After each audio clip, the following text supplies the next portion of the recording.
Welcome to the class. Today we are going to discuss deep generative models for graphs. So let me explain that in more detail. So far we talked about how to classify nodes and edges and perhaps entire graphs, but now we are going to talk about a new task, which is the task of generating the graph.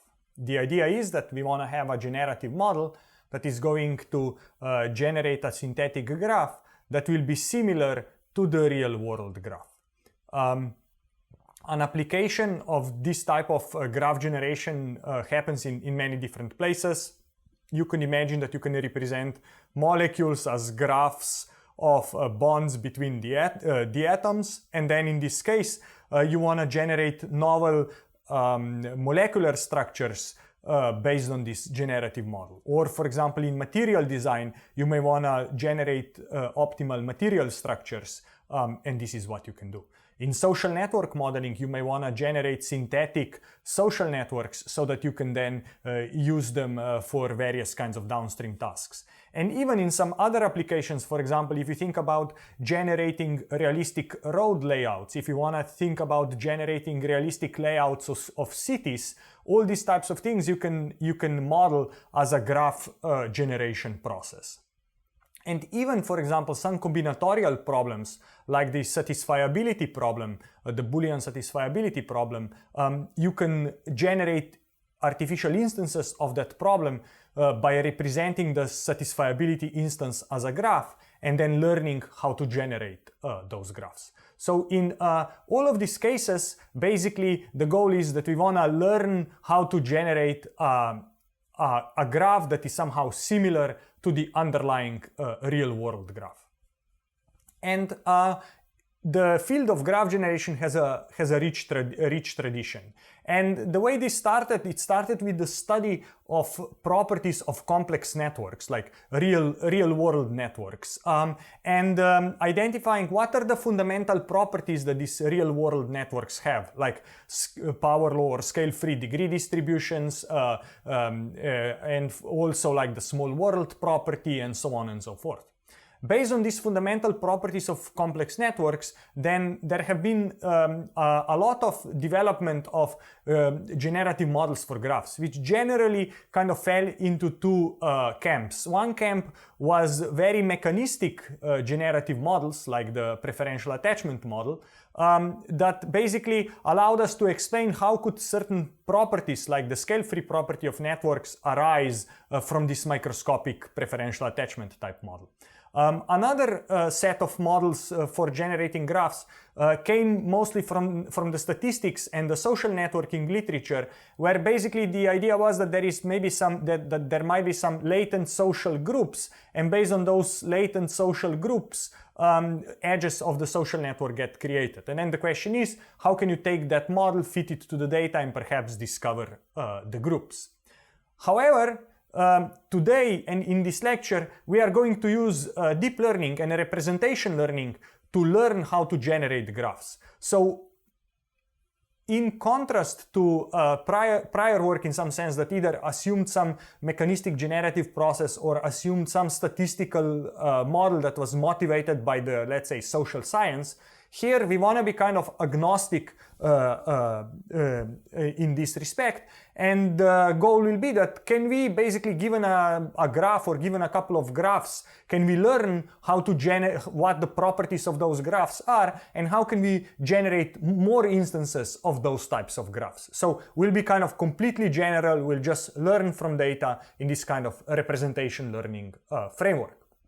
So this is one way how we can look into this. Another way how we can look into this is that so far in this class we've been talking about the deep graph encoders, where basically the idea was that we have a complex network, complex graph, complex relational structure on the input, and you want to pass it through several layers of this representation learning, deep learning network that at the end produces, let's say, node embeddings, edge embeddings, entire graph embeddings, right? So this is what we call a deep graph encoder, because it takes the graph as the input and encodes it into some kind of representation. the task of graph generation is actually goes in the other direction.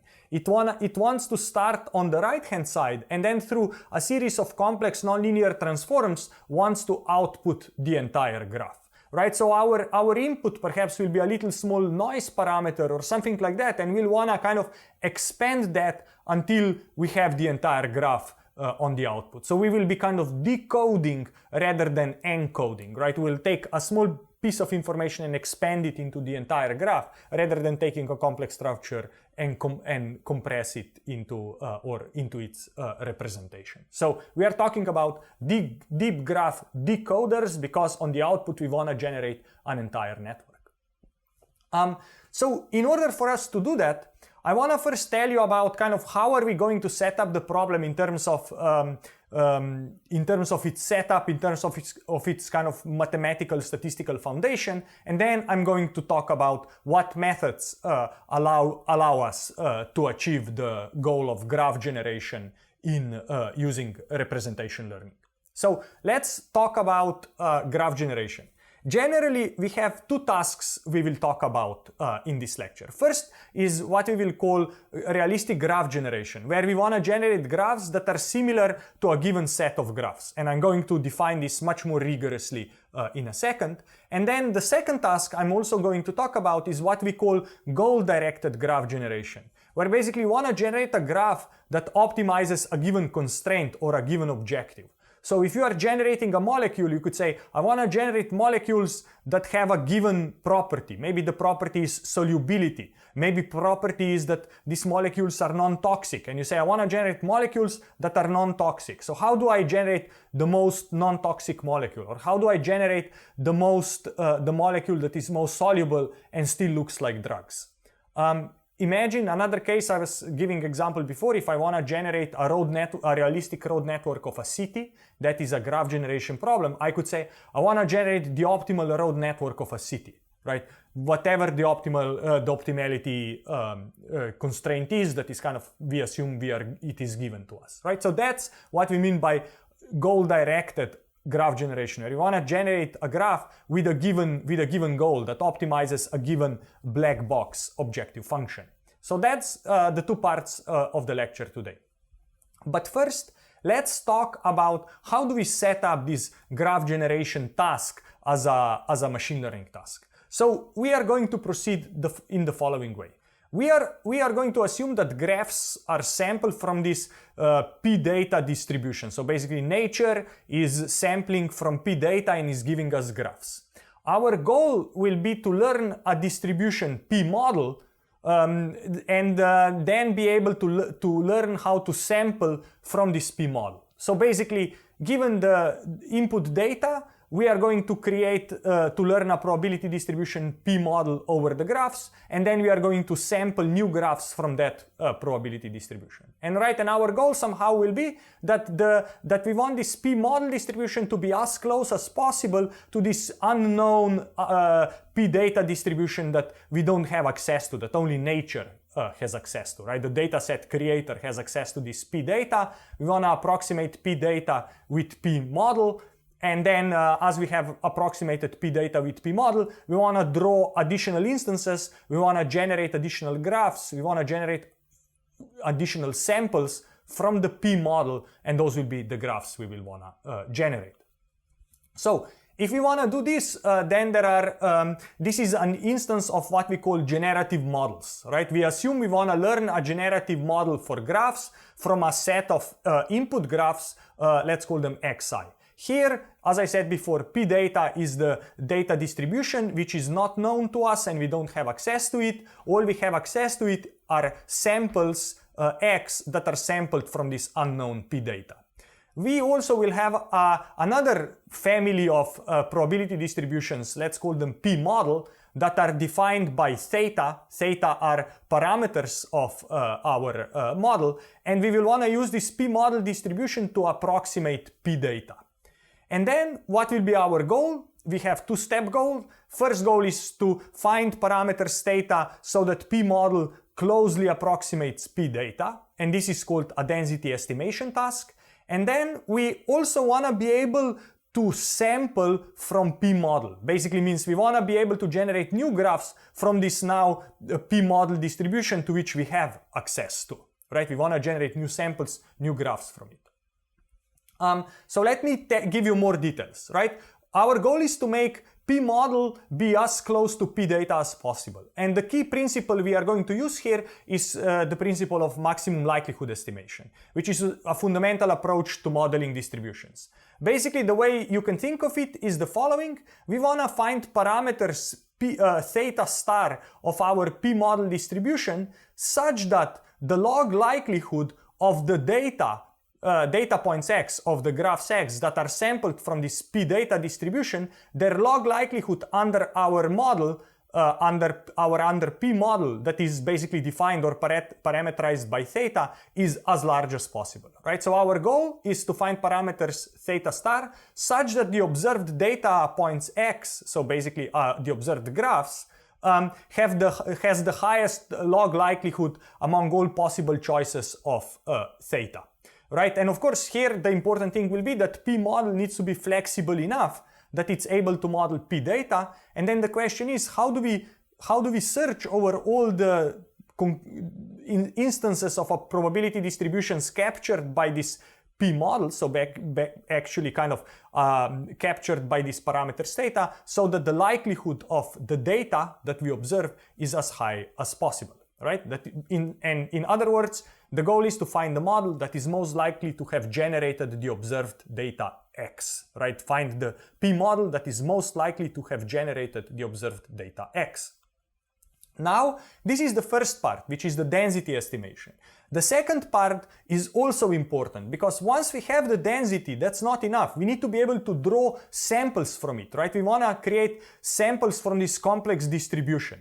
And a common approach how you can generate samples from a complex distribution will be the following, is that first you start with a simple noise distribution, just like a simple let's say scalar value that's, I don't know, normally distributed, zero mean unit variance. And then you want to have this complex function f that will take this little noise kernel and is going to expand it until you have the sample x. So in our case, you know, we'll start with a little random seed and we are going to expand it into a full graph x, where of course now the hope is that this x will follow the distribution of P model.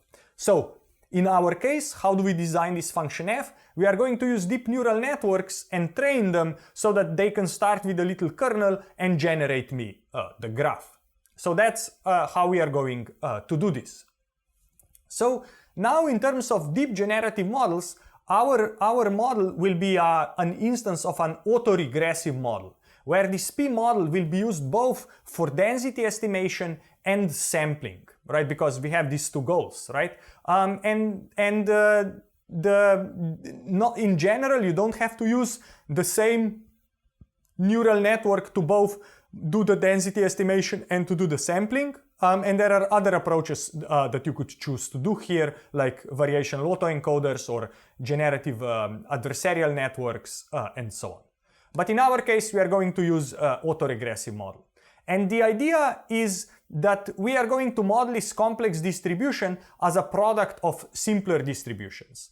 And the reason why we can do this is of the chain rule in probability and Bayesian networks, which basically tells us that any joint distribution on a set of variables can be exactly modeled or expressed as a product over the conditional distributions, right? So basically, I'm saying this P model that is a complex distribution over my x, which may be a set of random variables. I can write it out as a product over all these random variables from the first one to the last one, where all I have to now express is this probability of a random variable t given the instances of all the previous random variables, right? So in our case, for example, if x would be a vector, then x sub t is the tth coordinate of that vector, right? If x is a sentence, then x sub t would be the word, right? So I'm basically saying rather than generating an entire sentence or to write out the probability of a given, let's say, sentence, I can model that as a product where I say, given the word so far, how likely or what's the probability of the next word. And if I multiply this out, I have the probability of the entire sentence. And we can do this without any loss of generality or any approximation if we really condition on all the previous words, all the previous elements, right? In our case, what this means is that the way we apply this to graphs is that we are going to represent a graph as a sequence, as a set of actions. And we are going to say, the probability of next action is conditioned on all the previous actions. And now, what will the actions be? It will be add a node, add an edge, right? That's the way we are going to think of this.